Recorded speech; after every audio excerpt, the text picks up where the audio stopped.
여러분 안녕하십니까? 고 박원순 전 서울시장의 장례 절차가 마무리됐습니다. 오전에는 서울시청에서 연결식이 엄수됐고 오후에는 화장한 뒤 부모님 산수에 뿌려달라는 고인의 뜻에 따라 고향인 경남 창녕의 선영에서 영면에 들었습니다. 양수현 기자입니다. 오전 8시쯤 고 박원순 전 서울시장의 영정이 그가 9년 넘게 몸담았던 서울시 청사에 도착했습니다. 유족들과 함께 박원순 전 시장 생전에 친분을 맺었던 각계 인사가 운구 행렬에 뒤를 따랐습니다. 곧이어 시작된 연결식. 유족과 서울시 관계자, 더불어민주당 지도부 등 100여 명이 참석한 가운데 치러졌고 온라인으로 생중계됐습니다.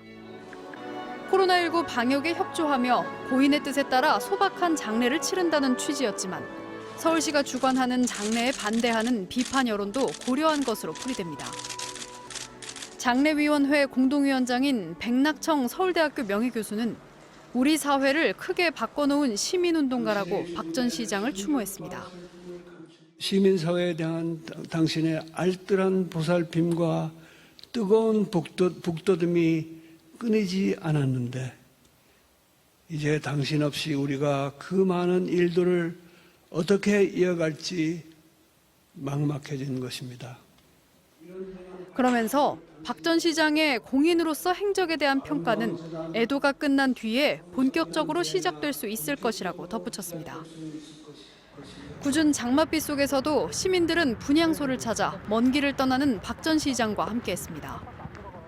마음이 참 먹먹하고 너무나 슬픈 그런 비통한 심정이었고요. 사회에 등불 같은 역할을 해오셨던 그런 부분들이 있어서 너무나. 연결식이 끝난 뒤 박 전 시장의 위패와 영정이 청사를 떠날 때 기다리던 시민들은 가지 말라며 오열했습니다.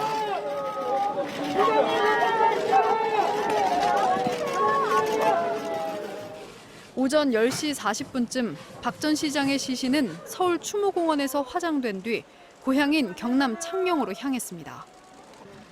50년 만에 돌아온 고향. 박 전 시장은 생가를 거쳐 선영에 도착했습니다. 그리고 고인의 유언과 유족의 뜻에 따라 고 박원순 전 시장은 부모의 근처에서 영원히 잠들었습니다. MBC 뉴스 양소연입니다. 이렇게 발인과 연결식이 끝나고 난 시간 전직 비서였던 고소인 측이 기자회견을 예고했습니다.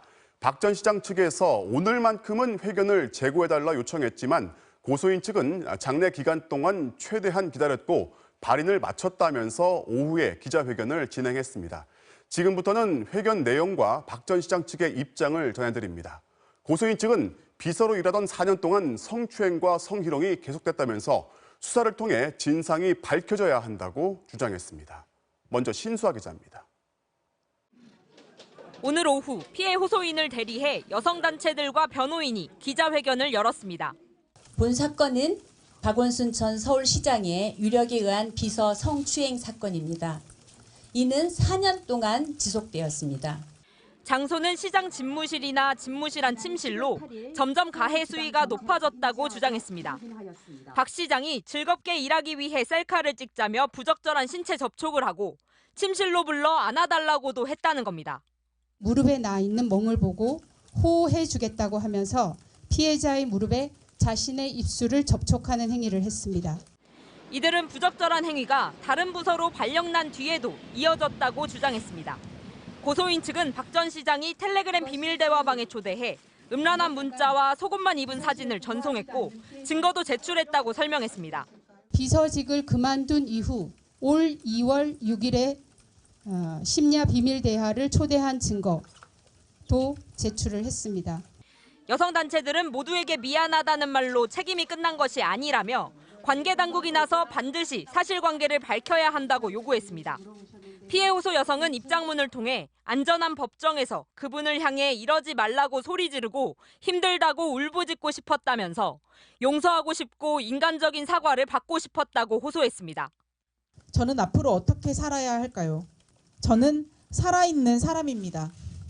저와 제 가족의 보통의 일상과 안전을 온전히 회복할 수 있기를 바랍니다. 피해 호소 여성은 현직 공무원으로 다른 기관에서 일하다 서울시청 제안으로 비서 일을 하게 됐다고 변호인 측은 설명했습니다. MBC 뉴스 신수아입니다. 고소인 측은 서울시 내에서 이미 여러 차례 문제를 제기했지만 박 전 시장은 그럴 사람이 아니라는 식으로 무시당하거나 묵살됐다고 주장했습니다. 비서실에서 옮겨달라는 요청도 승인되지 않았다고 했습니다. 이어서 남효정 기자입니다.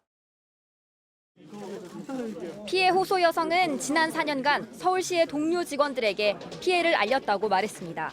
수차례 도움을 요청했지만 대수롭지 않다는 반응에 피해 사실을 더 얘기할 수 없었다는 겁니다.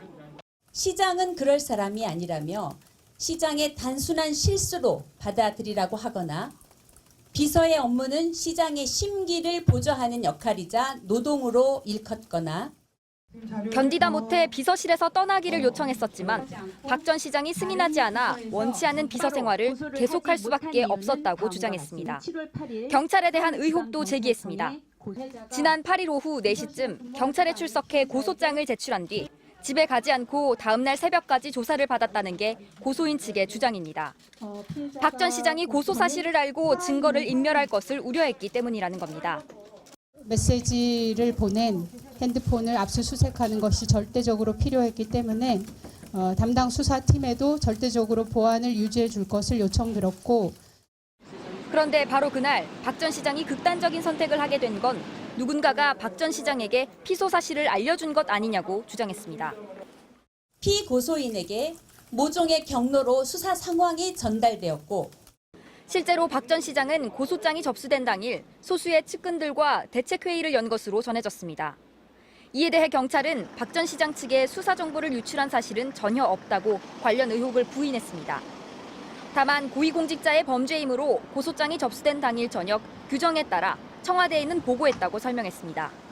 박 전 시장의 사망으로 성추행 사건은 공소권 없음으로 종결될 가능성이 높은 가운데 오는 20일로 예정된 신임 경찰청장 청문회에서 이번 사건 수사 과정에 문제가 없었는지가 쟁점이 될 전망입니다. MBC 뉴스 남효정입니다. 박 전 시장의 성추행 의혹에 대해서 아직 밝혀진 게 없다면서 거리를 뒀던 민주당이 오늘 오후 피해를 호소하는 여성의 아픔에 위로를 표한다면서 당 차원의 사과문을 발표했습니다. 통합당은 본격적인 공세를 시작했습니다. 이준범 기자입니다. 민주당은 고위 전략회의를 열어 고 박원순 전 시장의 성추행 의혹에 대해 당 차원의 공식 사과를 결정했습니다. 예기치 못한 일로 시정 공백이 생긴 것에 책임을 통감합니다. 피해를 호소하는 여성의 아픔에 위로를 표합니다. 이런 상황에 이르게 된 것에 사과드립니다. 연결식을 마친 오늘 오전까지만 해도 지금은 추모의 시간이라는 입장이었지만 고소인 변호인단의 기자회견 이후 피해 호소 여성의 아픔에 위로를 표하는 쪽으로 방향을 전환했습니다. 안희정 전 충남지사와 오거돈 전 부산시장에 이어 광역단체장들의 성추문이 3차례 이어지면서 여론이 빠르게 악화되는 걸 의식한 조치로 보입니다. 1시간 넘게 계속된 비공개 회의에서 이해찬 대표는 당내 기강을 잡겠다는 표현을 사용한 것으로 전해졌습니다. 통합당은 연결식을 마치자마자 본격적으로 민주당을 겨냥했습니다. 연결식이 끝나고 나면은 피해자에 대한 문제를 갖다가 거론을 안 할 수가 없어요. 고소인의 2차 피해를 막고 박원순 전 시장을 진정으로 추모하기 위해서라도 사건의 진실을 밝히지 않을 수 없다는 겁니다. 비극적으로 생각을 마감한 데 대해서 무언가 곡절이 있을 것이다. 그 문제점이 무엇인지는 국회 차원에서 저희들이 철저히 챙기고 특히 성추행 고소 이후 경찰의 수사 상황이 청와대와 박 전 시장 측에 그대로 전달된 정황이 있다며 이 과정을 규명해야 한다고 주장했습니다. 이에 대해 청와대는 박 전 시장이 청와대 통보로 피소 사실을 알게 됐다는 건 사실 무근이라며 청와대는 이런 내용을 통보한 사실이 전혀 없다고 설명했습니다. 청와대는 또 피해 호소인의 고통과 두려움을 헤아려 2차 가해를 중단할 것을 부탁한다는 내용의 입장을 함께 내놓았습니다. MBC 뉴스 이준범입니다.